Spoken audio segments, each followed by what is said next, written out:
uragerageza ukoresha igihe neza utubwire aferi Malipangu mu gihe cy'iminota nk'ibiri. Malipangu Rayon Sport Gasogi United, ugerageze ubihuze rwose bivemo, utubwire iyi dosiye Gasogi ihagaze hehe, Rayon Sport ihagaze hehe, umukinnyi ihagaze hehe. Nabinyuremo nk'intore umuntu agira amakuru atahana. Kesi ya Malipangu ukwiteye muri korera judgment sintinda. Malipangu mu kwezi kwa gatanu yerekeje mu cyiciro cya gatatu muri Leta Zunze z'Abarabu mu ikipe yitwa Al Sharjah. Yaragiye muri test yoherejwe na Gasogi United, ariko yafashijwe n'umu agent witwa Alex Karenzi, ni agent wa Onana. Agezeyo yakoze teste arayitsindwa, biba ngombwa ko agaruka mu Rwanda. Kenshi aramubwira ati hari indi offre ndi kubona mu Burayi, nshaka kuzakoherezayo muri teste ukajya kuba wakorayo igeragezwa. Ariko ubwo Malipangu agaruka mu kwezi kwa gatandatu gushyira kwa karindwi, amasezerano ye yari ari kugera ku musozo, kuko Kenshi atekerezaga ko azamwohereza i Burayi muri test. Byabaye ngombwa ko yumvikana na Malipangu ibintu bimeze gutya.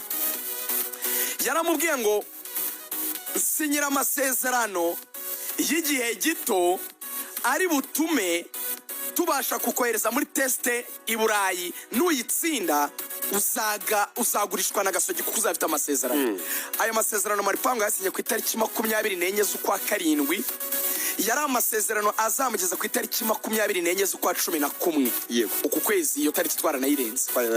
Yego, ayo masezerano yasinye y'amezi 4, donc ava mu kwa karindwi kuri 24 akazagera kuri 24 z'ukwa 11.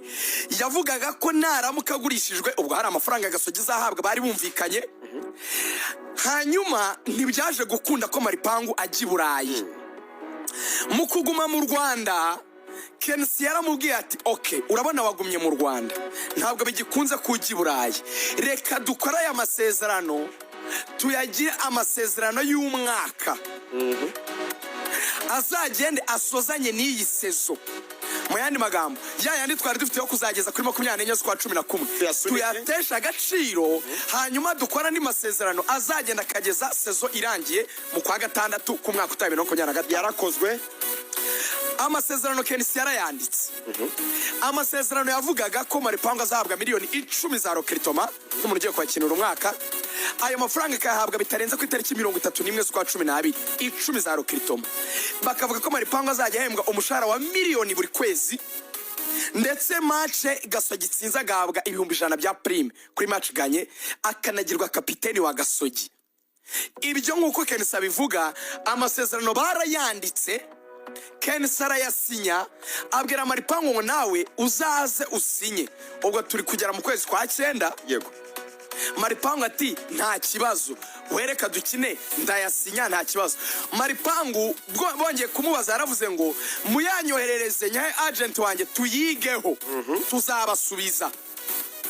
Ubwo kwezi kuba kurashize, baba muhembye amafaranga miliyoni, ukundi kuri kubita muhemba miliyoni atarasinya. Match batsinda bakamuhereza prime, yagizwe kapiteni. Hategerejwe ko kuri 31 z'ukwa 12 Kenshi azaba akizo miliyoni 10. Ariko turavugira kuri Malipangu utari wasinya. Yego, Malipangu ayo masezerano mu gihe atarayasinya yategereje ko 24 z'ukwa 11 zigera z'ukwa 11 zigeze, ahita avuga ati ntabwo ngifite amasezerano na Gasogi, nta nayo nasinye, ayo ne nabemereye 24 z'ukwa 11. bari barakoze icyo bita verbal agreement na chat zirari kuri WhatsApp. Yego, barashase kuri WhatsApp. Amasezerano ntibayakora ngo yasinye, bigeze bimara bihinduka verbal agreement, ayitesha agaciro. Igihari rero ni iki? Kenshi aravuga ngo nge ndajya mu nkiko zisanzwe, ngo mu bijyanye n'itegeko ry'umurimo ngo verbal agreement igira agaciro, we niko abivuga.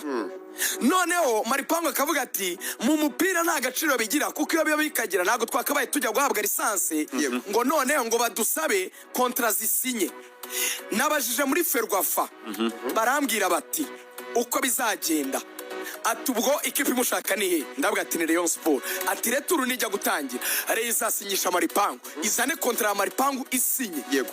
Na Gasogi izazana Malipangu nk'umukinnyi wayo ariko ifite kontra Malipangu atarasinyaho. Ati icyo gihe azaba haje amurikije ko amakipe abiri yombi azaba avuga ko umukinnyi ari uwabo. Tugomba kumuha lisanse imwe. Icyo tuzareba rero ngo tuzareba icyitwa ngo icyambere ngo icyo leta relationship nguri undisputed, ikidashidikanywaho. Malipangu yabaye umukozi wa Gasogi, yego. Ngo duhite tureba noneho ngo icyo bita ngo ni proof of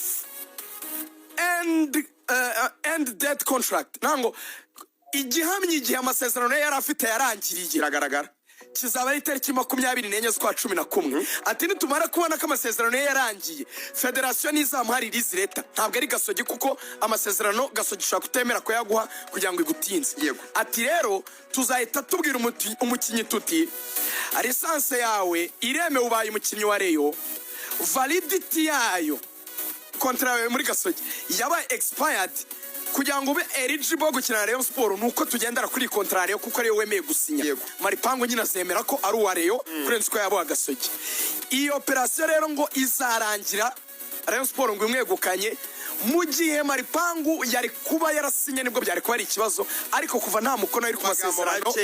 Malipangu yemereye gusinyira ekipe ya Rayon Sport, yandikiye ibaruwa ifunguye ekipe ya Gasogi abibutsa ko adafite amasezerano yabo, abibutsa ko bagerageje kumusinyisha amasezerano nk'ibisa n'agahato, atabyemera agifite uburenganzira bwo gusinyira ekipe ya Rayon yose.